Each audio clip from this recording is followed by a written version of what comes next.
नमस्कार दोस्तों, स्वागत है आप सभी का मेरे इस YouTube चैनल पर। मैं विनीत आज फिर से आपके सामने एक और क्लास में।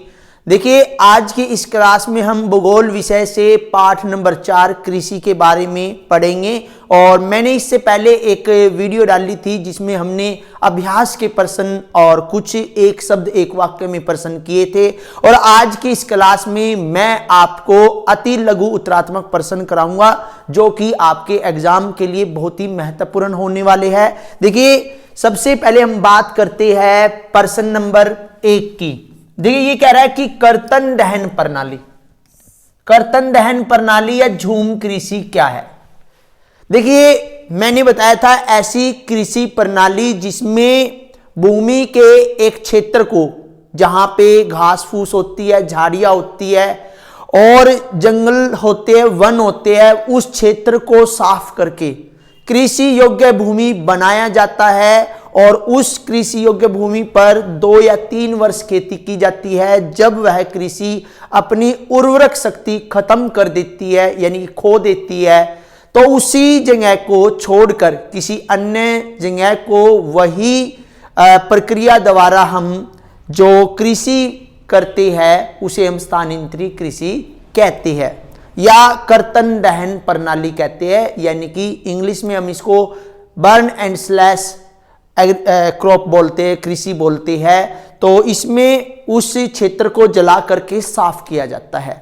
अब यहां पे कह रहा है कि यह कृषि का एक प्राचीन रूप है। सबसे पहले तो हमें पता होना चाहिए कि स्थानांतरी कृषि जो है प्राचीन काल में की जाती थी। आज भी कुछ इलाकों में यह कृषि की जाती है। इस कृषि में किसान जमीन के टुकड़े को साफ करके उन पर अपने परिवार के भरण पोषण के लिए अनाज या अन्य खाद्य फसलें उगाते हैं। जब मृदा की उर्वरकता समाप्त हो जाती है तो किसान उस भूमि के टुकड़े को छोड़कर अन्य भूमि के टुकड़े में खेती करना आरंभ कर देते हैं। इस कृषि में उर्वरक आदि का उपयोग नहीं किया जाता और भारत के उत्तर पूर्वी राज्यों में इस कृषि को झूम कृषि के नाम से जानते हैं। प्राचीन काल में स्थानांतरी कृषि, भूमि के टुकड़े को जब साफ किया जाता था तो कर्तन दहन प्रणाली इसका नाम दिया गया और उत्तरी भारत में इसको झूम कृषि के नाम से जानते हैं। प्रश्न नंबर 2, कृषि की दृष्टि से भारत एक महत्वपूर्ण देश है। 2 बिंदु लिखिए। देखिए, भारत की लगभग 2/3 जनसंख्या, लगभग 2/3 जनसंख्या कृषि कार्यों में ही लगी हुई है और मानव के खाने की अधिकांश वस्तुएं कृषि से ही प्राप्त की जाती है। उद्योगों के लिए कच्चा माल जो है वो कृषि से प्राप्त किया जाता है। प्रश्न नंबर 3 की बात करते हैं कि भारत के विभिन्न भागों में प्रारंभिक जीविका निर्वाह कृषि को किस नाम से पुकारा जाता था। जो प्रारंभ में जीविका निर्वाह कृषि, इसके बारे में मैं आपको बताऊंगा जीविका निर्वाह कृषि क्या होती है। इस कृषि प्रणाली में किसान अपने परिवार के भरण पोषण के लिए क्या करता है, कृषि करता है, जिसमें उसे अत्यधिक अनाज या वाणिज्य या व्यापार के मुद्दे से नहीं करता, केवल अपने परिवार के भरण पोषण के लिए करता है। तो उसे हम जीविका निर्वाह कृषि कहते हैं। ये कह रहा है भारत के विभिन्न भागों में कैसे, किस नामों से इसको पुकारते हैं। तो भारत में उत्तर पूर्वी राज्यों में मिजोरम, नागालैंड, असम और मेघालय में इसे झूम कहा जाता है। क्या कहा जाता है? झूम। और मणिपुर में इसे क्या कहते हैं? पामुल, पामलू। इसे मणिपुर में क्या कहते हैं? पामलू कहते हैं। मध्य प्रदेश में बेवर या दैया, आंध्र प्रदेश में पोडू, दक्षिण पूर्वी राजस्थान में वालरे, उड़ीसा में पामाडाबी, झारखंड में कुरुवा, पश्चिमी घाट में कुमारी।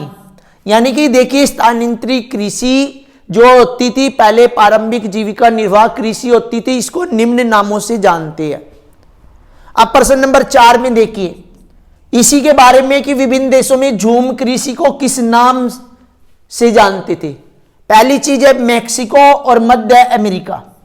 मिल्पा के नाम से, वेनेजुएला में कोनुको के नाम से, ब्राजील में रोका के नाम से और मध्य अफ्रीका में मसोले के नाम से। यानी कि विभिन्न देशों में इसको अलग अलग नामों से जानते हैं। अब यहां पे भी दिया, इंडोनेशिया में लंगडांग और वियतनाम में रे के नाम से जानते हैं। अब हम बात करते हैं प्रश्न नंबर 5 की कि गहन जीविका कृषि से क्या अभिप्राय है।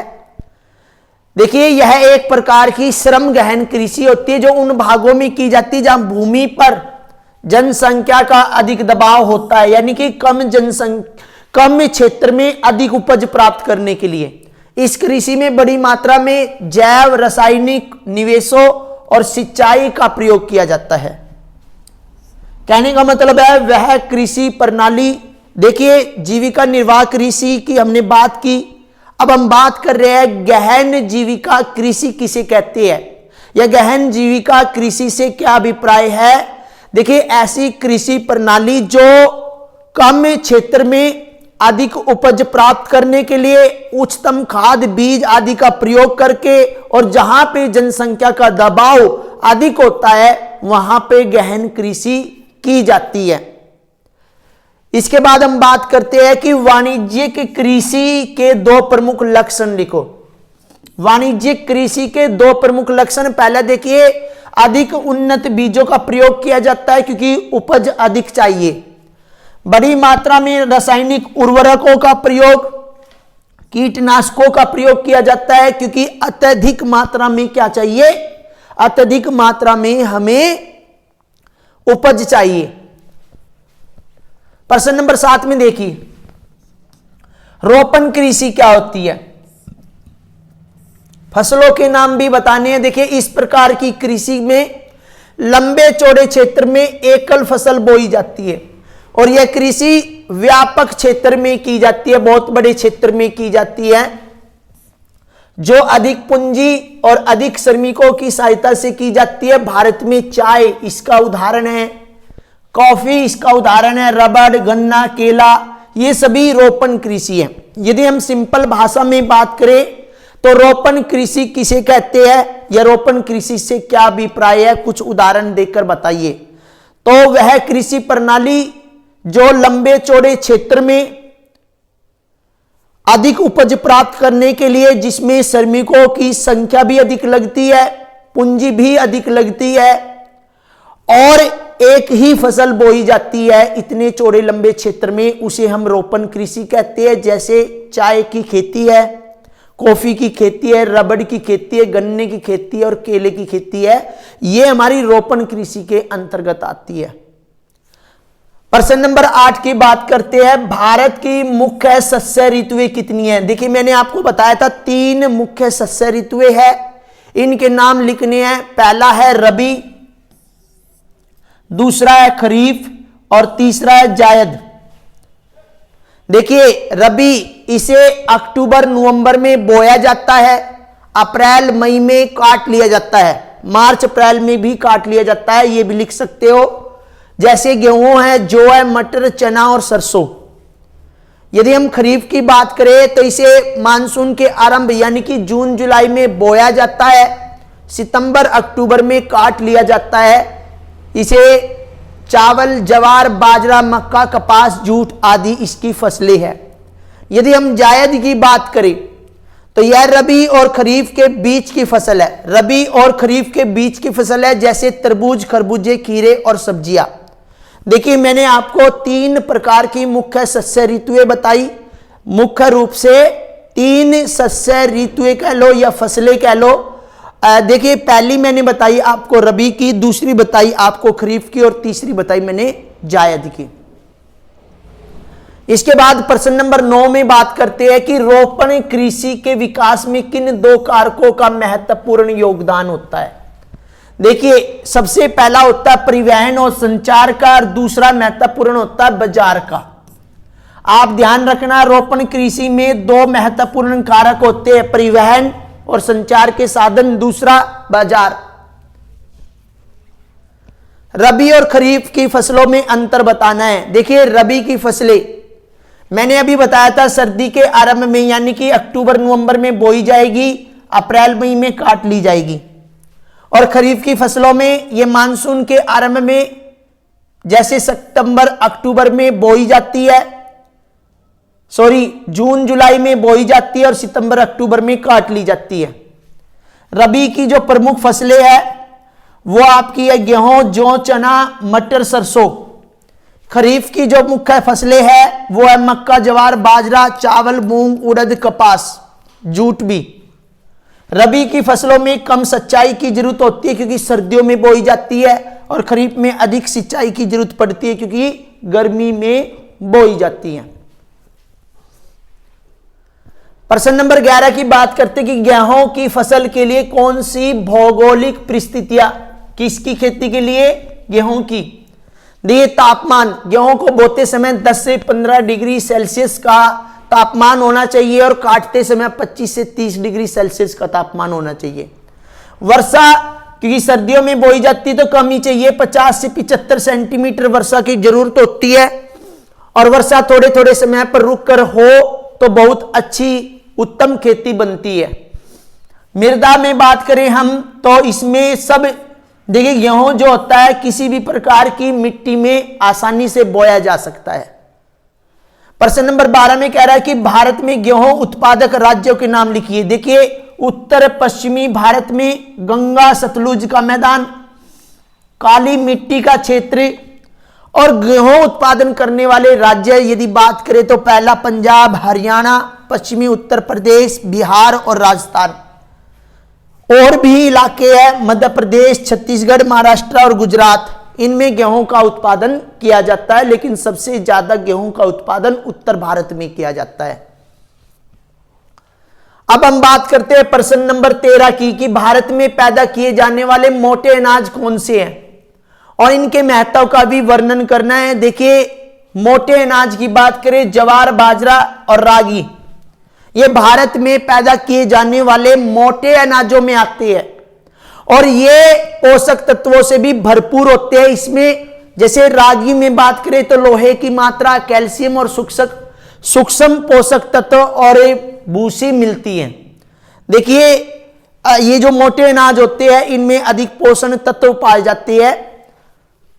प्रश्न नंबर 14 में बात करते हैं कि बाजरा भारत में कहां कहां पैदा किया जाता है। देखिए राजस्थान में सबसे ज्यादा या सबसे बड़ा उत्पादक राज्य हम राजस्थान को मानते हैं बाजरे के मामले में। उत्तर प्रदेश में भी बोया जाता है, महाराष्ट्र में भी बोया जाता है, गुजरात और हरियाणा में भी बोया जाता है, लेकिन सबसे बड़ा उत्पादक राज्य हमारा राजस्थान है बाजरे के मामले में।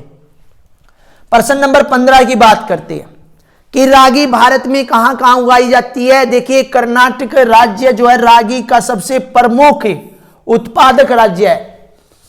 वैसे तमिलनाडु की भी बात करें तो दूसरे नंबर पर आता है, और इन राज्यों के अतिरिक्त हिमाचल प्रदेश है, उत्तरांचल है, सिक्किम है, झारखंड है, अरुणाचल प्रदेश है, यहां पर भी क्या रागी उगाई जाती है। प्रश्न नंबर 16 में देखिए भारत की प्रमुख दालें कौन सी है और भारत के लिए दालें क्यों आवश्यक है। देखिए तुर जिसमें अरहर बोलते हैं जिसको हम, उड़द, मूंग, मसूर और मटर, चना भारत की प्रमुख दालें है। भारत विश्व में दाल का सबसे बड़ा उपभोक्ता है और अधिकतर भारतीय शाकाहारी होते हैं। शाकाहारी खाने में दालें अधिक, क्योंकि दालें अधिक क्यों प्रयोग करते हैं, क्योंकि यह प्रोटीन दायक होती है, इसलिए दालों का भारत के लिए बहुत ही ज्यादा अधिक महत्वपूर्ण या बहुत ही आवश्यक मानी जाती है। प्रश्न नंबर 17 में देखिए विश्व का सबसे बड़ा तिलहन उत्पादक देश कौन सा है, तो चीन। यहां पे प्रश्न का आंसर आ गया चीन। और प्रमुख तिलहन का नाम लिखिए। देखिए मूंगफली, सरसों, नारियल, तिल, सोयाबीन, अरंडी, बिनौला, अलसी, सूरजमुखी, ये भारत में उगाई जाने वाली तिलहन की फसलें हैं। मूंगफली उत्पादक राज्यों के नाम बताने। देखिए भारत में मूंगफली आंध्र प्रदेश में नंबर 1 क्षेत्र में उगाई जाती है, यानी कि पहले नंबर पे आंध्र प्रदेश आता है। इसके बाद तमिलनाडु, कर्नाटक, गुजरात, महाराष्ट्र, ये यहां पे मूंगफली उगाई जाती है। अब प्रश्न नंबर 19 में देखिए, प्राकृतिक रबड़ कहां कहां उगाई जाती है। देखिए ये वितरण के बारे में बता रहे हम कि कहां कहां पर कौन सी फसल उगाई जा रही है। तो भारत का जो प्राकृतिक रबड़ उत्पादन है वो विश्व में चौथे स्थान पर है, और ये मुख्य रूप से तमिलनाडु, कर्नाटक, अंडमान और निकोबार द्वीप समूह, मेघालय में गारो पहाड़ियां, यहां पे रबड़ की फसल उगाई जाती है। इसके बाद आता है प्रश्न नंबर 20 में कि रेशम के कीट कहां और कैसे पाले जाते हैं, रेशम कहां से प्राप्त किया जाता है। देखिए रेशम के कीट शहतूत यानी कि मलबरी के वृक्ष की हरी पत्तियों पर पाले जाते हैं, और इसके कोकून से रेशम प्राप्त होता है। अब आगे बढ़ते हैं प्रश्न नंबर 21 पे कि मक्का की उपज के लिए कितना तापमान चाहिए और भारत में ये कहां पैदा किया जाता है। तो मक्के के लिए 18 डिग्री सेल्सियस से लेकर 27 डिग्री सेल्सियस तापमान होना चाहिए, और भारत में ये कर्नाटका, उत्तर प्रदेश, बिहार, आंध्र प्रदेश, मध्य प्रदेश में पैदा किया जाता है। इसके बाद प्रश्न नंबर 22 कि किसी फसल को सुनहरी रेशा कहा जाता है, इसके क्या उपयोग है। देखिए जूट को सुनहरी रेशा कहा जाता है, और इसका प्रयोग बोरिया बनाने में, चटाइया बनाने में, रस्सियां, सुतली, दरिया, गलीचे और विभिन्न शो पीस बनाने में किया जाता है। प्रश्न नंबर 23 बाजार में जूट की मांग क्यों कम हो रही है। क्योंकि जूट की लागत अधिक है, और दूसरा नायलॉन जैसे मजबूत कृत्रिमी रेशों और अन्य पैकिंग सामग्रियों का मूल्य कम है, इसलिए जूट की जो रिक्वायरमेंट है वो बहुत ही कम मांगी जा रही है, क्योंकि जूट अधिक लागत से बनता है, महंगा होता है। प्रश्न नंबर 24 भूदान से क्या अभिप्राय है और यह किसने चलाया। देखिए भूमिहीन गरीब किसानों को भूमि दान में देना भूदान कहलाता है, और यह कार्यक्रम विनोबा भावे ने चलाया था। किसने चलाया था। विनोबा भावे ने चलाया था। जो गरीब लोग थे जिनके पास भूमि नहीं थी उनके लिए यह आंदोलन चलाया गया था। इसके बाद प्रश्न नंबर 25 में कि रक्तहीन क्रांति किस आंदोलन को कहा जाता है। जो विनोबा भावे ने जो भूदान ग्रामदान आंदोलन को रक्तहीन क्रांति कहा गया। देखिए विनोबा भावे ने जो आंदोलन चलाया था उसी को रक्तहीन क्रांति के नाम से भी जानते हैं। इसके अंतर्गत कुछ बड़े जमींदारों ने भूमिहीन किसानों को अपनी भूमि का एक हिस्सा या पूरा गांव दान के रूप में दे दिया था। प्रश्न नंबर 26 जीविका निर्वाह कृषि से क्या अभिप्राय है। मैंने बताया था निर्वाह कृषि पद्धति में खाद्यान्न की ही फसलें उत्पन्न की जाती है, खाद्यान्न की ही फसलें, और इन उत्पादित वस्तुओं का उपयोग कृषि के घर पर ही किया जाता है, कृषि घर के लिए ही करता, और इसका व्यापार नहीं किया जाता। इसे आत्मनिर्भरता कृषि भी कहते हैं। इस प्रकार की कृषि प्राचीन काल में प्रचलित थी, और आजकल यह खेती दुर्गम पहाड़ी और पिछड़े क्षेत्रों में की जाती है। प्रश्न नंबर 27 पे बात करते कि 4 रेशेदार फसलें कौन सी है और ये कहां से प्राप्त की जाती हैं। देखिए कपास, जूट, सन और प्राकृतिक रेशम भारत में उगाई जाने वाली 4 प्रमुख रेशेदार फसलें हैं। इनमें से पहली 3 मिट्टी में फसल उगाने से प्राप्त होती है, और चौथी फसल रेशम के कीड़े कोकून से प्राप्त की जाती है। जो पेड़ के पत्ते, मलबरी नामक पेड़ होता है, उसके पत्ते से इस पर पाला जाता है और कोकून प्राप्त किया जाता है। भारत में कपास उत्पादक राज्यों के नाम बताने हैं। भारत में कपास महाराष्ट्र, गुजरात और मध्य प्रदेश, ये मेन 3 है, क्योंकि यहां पे काली मिट्टी पाई जाती है और काली मिट्टी में कपास अधिक उपज प्राप्त करता है। उसके बाद है कर्नाटका, आंध्र प्रदेश, तमिलनाडु, पंजाब, हरियाणा और उत्तर प्रदेश। इसके बाद प्रश्न नंबर 29 की बात करते हैं। ये कह रहा है स्वतंत्रता के बाद कृषि में क्या संस्थागत सुधार किए गए। देखिए स्वतंत्रता के पश्चात कृषि में संस्थागत सुधार करने के लिए जोतों की चकबंदी की गई, सहकारिता और जमींदारी आदि समाप्त करने की प्राथमिकता दी गई, और भूमि पर पुश्तैनी अधिकार के कारण यह टुकड़ों में बंटती जा रही थी, जिसकी चकबंदी करना आवश्यक था।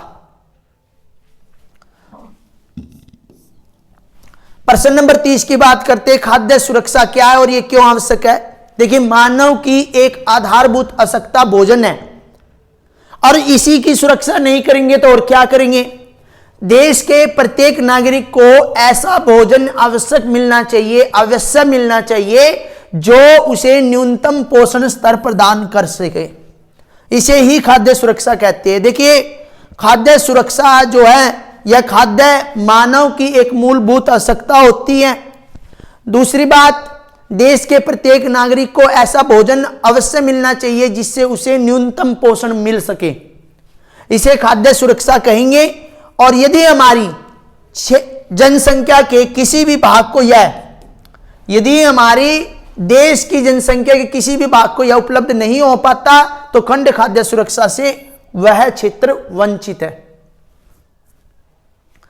देखिए, अब बात करते हैं कार्बनिक कृषि क्या है, ऑर्गेनिक कृषि क्या है, इसका क्या महत्व है। मैंने बताया था उर्वरक और कीटनाशकों के बिना की जाने वाली जो कृषि होती है वो हमारी कार्बनिक यानी कि ऑर्गेनिक कृषि कहलाती है। इसका पर्यावरण पर नकारात्मक प्रभाव नहीं पड़ता।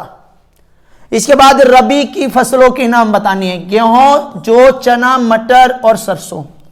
खरीफ की फसलें कौन कौन सी है, चावल, मक्का, ज्वार, बाजरा, कपास और जूट।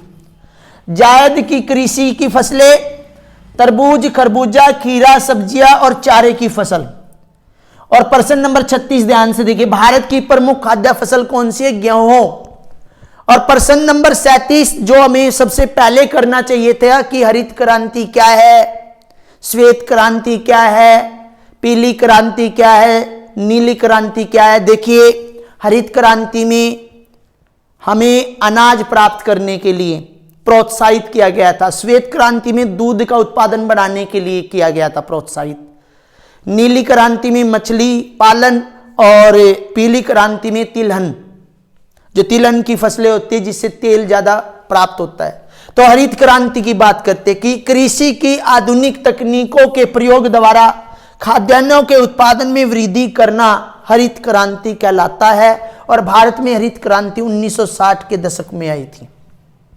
ध्यान देने वाली बात है, हरित क्रांति भारत देश जब आजाद हुआ था, भारत की जो पहली योजना तैयार की गई थी वो उस पर देश को आत्मनिर्भर यानी कि खाद्यान्न की आपूर्ति सुनिश्चित करने के लिए आत्मनिर्भर बनाना था, वो हरित क्रांति के अंदर किया गया था।